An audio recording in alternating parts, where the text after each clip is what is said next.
and welcome to another episode of Band Director Boot Camp, the podcast with productivity and wellness tips for busy band directors. I'm your host, Lesley Moffat, and I'm really grateful to be sharing this platform with you. As busy band directors, we know you don't have a lot of time to watch lengthy professional development webinars, so we share 20-minute tidbits with takeaways you can use to support you in this awesome profession in a healthy way. Today's guest is Deon Williams, and he comes to us with a variety of experience here in just a short amount of his teaching experience. But he's a band director, and I'm excited to have him here. I'm going to have him tell you a little bit about who he is, why he teaches, and then we're going to dig in and talk about what he's done to make this a sustainable career for him so far. So, Deon, thanks for giving up your time today. Appreciate having you here. Tell us about you. So I teach middle school band, 6th through 8th grade, and I've also taught collegiate band for 5 years at the same time. And I'm still alive, so that's a miracle within and of itself. And you did that through a pandemic. Let's just talk about that before we even go. So imagine any of you out there who are my age and, you're 35. What if your first 5 years had involved just getting your feet in the door? What, you had a year and a half? So that second year, you were just getting going, probably thinking, hey, I'm starting to get this. And then it's like, really? The universe really threw a challenge at you. So you've been through, your first year of teaching, and then what should have been a little bit easier that turned into a pandemic, and then all of the things that went with it. And if I heard you correctly, middle school and collegiate at the same time. And you're in your 5th year and you're still here doing this. That's just crazy. I mean, if you look in the rearview mirror, do you realize what you've done and gone through already? Yeah. I realized it last year when we came back in person full time. And one of my first questions, like 3 weeks before school started, was, holy crap, how did I start getting band instruments again? So the blessing and the curse was I was a year and a half in when the pandemic hit. So I was still new to it. And when I came back, when we came back in the building, I was still new to it. So that allowed me to maybe try things completely differently from how I did my first year. And, most band directors, at least that I've talked to, once they start a certain way, they like to try to keep that. But I've got to experiment with starting beginning band really 3 different ways. My first 2 years, I started them one way. While we were online, I started them another way. And last year, I started them completely differently. And I've gotten to see the pros and cons of each method. Wow.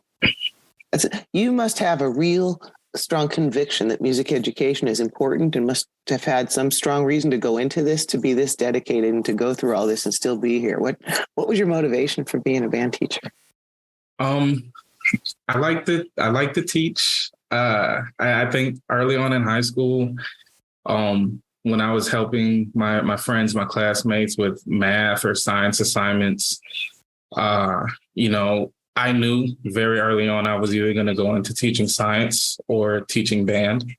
And when I got into kind of like the honor band circuit and community bands, and my last year in high school, I was drum major, and we had a new band director that same year. And our school district at the time required like an excessive amount of new teacher meetings after school. So, as a band director, especially in the fall season, you kind of got to be there. And our band director was gone for like an hour after school almost every day. So as drum major, luckily I was musically inclined enough to be able to teach the band, at least get them through the warm up and get them through, our traditional tunes and, at least start teaching them the basics of the music. And through that, I was like, hey, I really like band. Band really likes me, and I like teaching and helping folks. So let's go to school for teaching band. And here you are, teaching band in many, many different ways. I can't imagine, I've taught high school for my whole career till recently, and now I'm in middle school teaching beginning band for the first time. And I did the methods courses in the 1980s. Do you think I remember any of it? Because I didn't use it. So I'm stumbling through, and I'm just thinking, holy cow, those of you who had to teach beginners online, I cannot even imagine. My hat is off to all of you. It's a miracle. It is a miracle that you did that, and those kids Fun fact, found ways to stay engaged. What? I actually started my very first oboe player online, and she recently placed first chair in the Auburn University middle school honor band. Oh my gosh, that's crazy. Cannot imagine oboe and trying to learn it on the other, and the family having to listen. You could mute her. But anyway, oh gosh. Oh, so one of the things when we were talking about, we like to have some productivity or wellness tips here. And we were talking about something that's helped you maintain your wellness, actually, and some things that have helped you. And we talked about that. And what are some things that you bring to the table here that you feel really will have helped you with your productivity portion here, or wellness? The first bit, a lot of band directors will offer as advice, but don't always take your work home with you. I especially had to embody that because, like I said, I taught middle school band and collegiate band at the same time.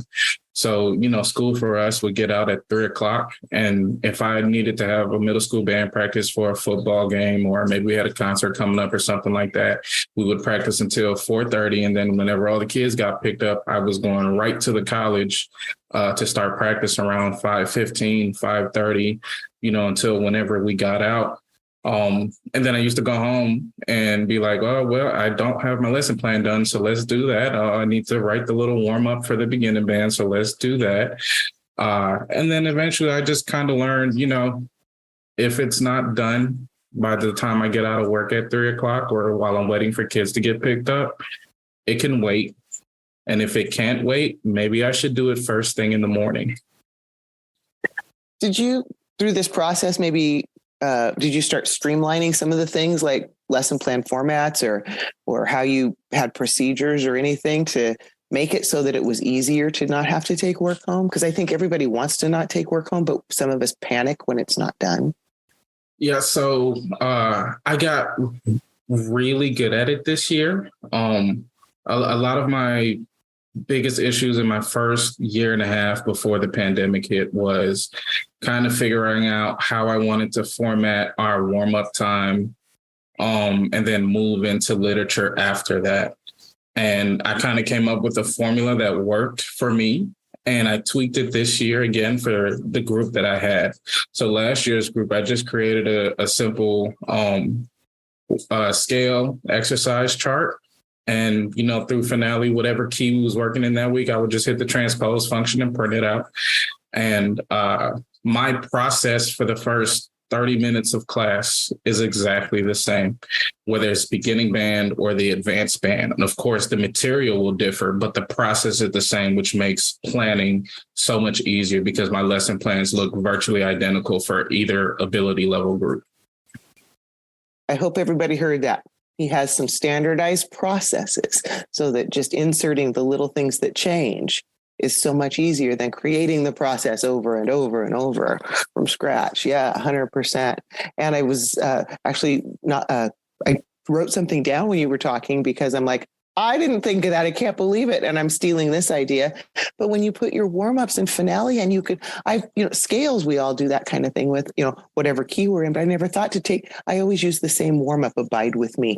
And we do that, but I never thought to just transpose it to the different keys they're playing. And we do the scale in a different key. So that's brilliant. And it's such a simple idea that never got into my head. Because when I started teaching, we didn't have the ability. We had to write everything by hand. So I just not in that frame of mind that would be such a simple thing to do and to provide the kids and listen to what the different keys sound like before we go into them. Oh, love that. All you other band directors probably have thought of that. But it's new to this old lady. See, that's what we're all here for, is to give me the tips so that I can be a better band director. I just invite all you people here for my private coaching sessions and I record them and call it a podcast. Aren't I smart? Welcome, Band Director Bootcamp listeners. If you're feeling a bit burnt out and are ready for support and accountability partners in your wellness and productivity, we have an amazing opportunity for you. Join our 90-day virtual boot camp, a community initiative designed for busy band directors like you who love their job but seek a more sustainable approach. We'll meet weekly, discuss your wellness goals, and develop strategies to help you achieve them. We'll tackle productivity hacks and fine-tune systems for the upcoming school year. With 35 years of experience, I've got some tricks and tips up my sleeve that I can't wait to share. So, as we move into a new season of our lives, if you want to feel empowered and supported by like-minded individuals, this is your chance. Reach out to me at banddirectorbootcamp.com or click on the link in our show notes to schedule a 15-minute call. Let's ensure this is the right fit for you, get you signed up, and embark on this wellness journey together. Because together, we rise. A couple other things that I really thought was really cool today.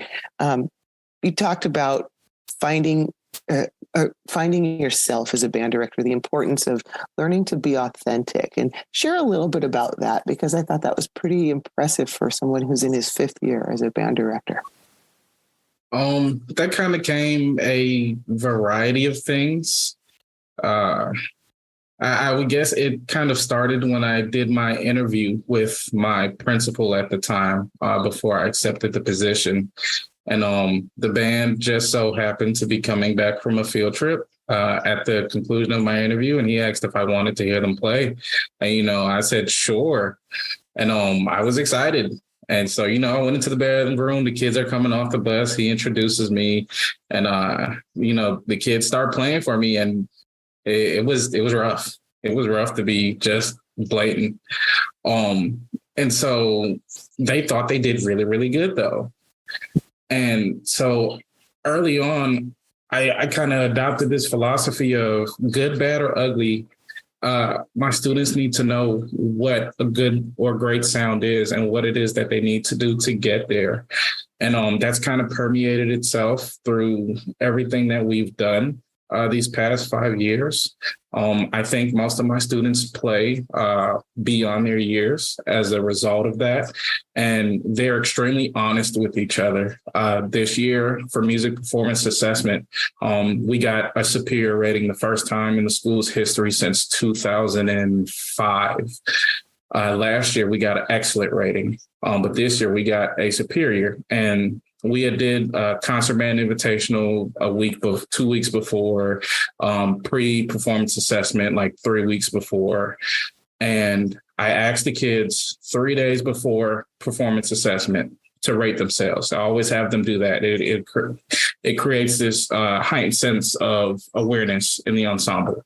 And, by show of hand, rate yourself what you think we just sounded like. And most of my kids, 3 days before assessment, said they sounded like a 3. And I said, okay, let's fix it. And to be honest, I knew at the time it was a 1. I didn't have to do anything else. It was a 1, but they thought it was a 3. They thought it could be better. So let's make it better. And sure enough, first and second year students, we played grade 2 literature and we got all 1s. Wow. That doesn't just happen. You can't just do that through force feeding technique and all of that. That comes because you have created a community where students have buy-in and they've learned that you have fun through doing things well.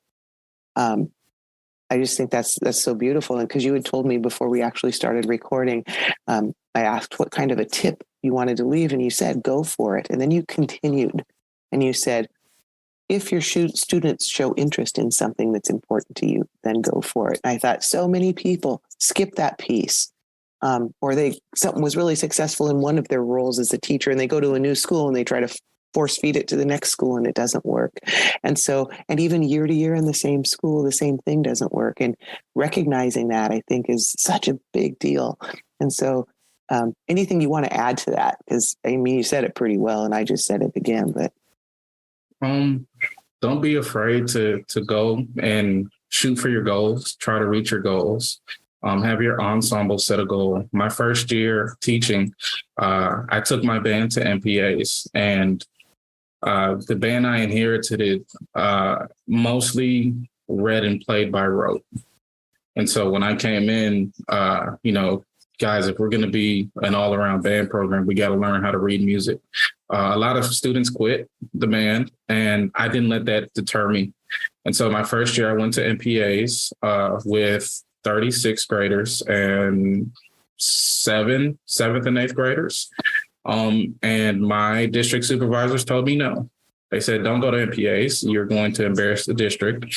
And in my head, you know, where I went to middle and high school in Georgia, you went to MPAs every year, good, bad, or ugly. It was the expectation. So to me, good, bad, or ugly, we're going to MPAs. Plus, our district assessment was a month after MPAs. And I got a bunch of sixth graders that never touched a horn before. So let's go to MPAs. Let's put them on stage. I know they're not going to do perfectly well, but they need this experience. They need to get this, you know, they need to get their feet wet, so to speak. And I got in trouble for it. Supervisors were not happy. We made threes, and I knew we were going to make threes. But that snowballed into the kids wanting to be better than everyone else around them. After that first year, our second year for our district honor band, my first year I only took 2 kids because I only had 2 kids who were capable of passing the auditions. My second year, I took 26. And of that 26, my second year, I had 9 trumpet players out of 29 trumpet players, and first through 7th chair were from my school. Wow. And that, you know, that was just, if we're going to do something, let's go all in. You know, it doesn't matter whether the people around me think this is embarrassing or maybe we shouldn't do this, maybe wait till next year. If we have the ability to do it now, let's do it now. Because if we put it off, we're going to keep putting it off. And then eventually we're not even going to want to do these kind of higher level things. So you took risks and it paid off. What a great message. Knowing which risks to take and knowing if your students are on board. And I think right there, we talk about pass the baton. There's your wisdom right there. It's got to be a collaborative effort with everybody. It has been great having you on here today and sharing your perspective.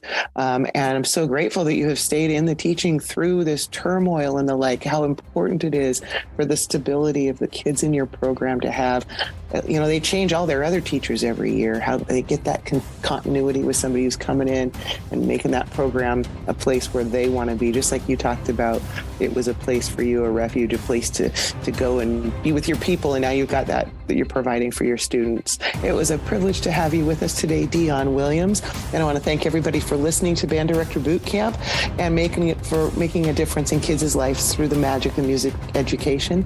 I hope you'll join us next time for another episode of productivity and wellness tips to make your life a little bit easier.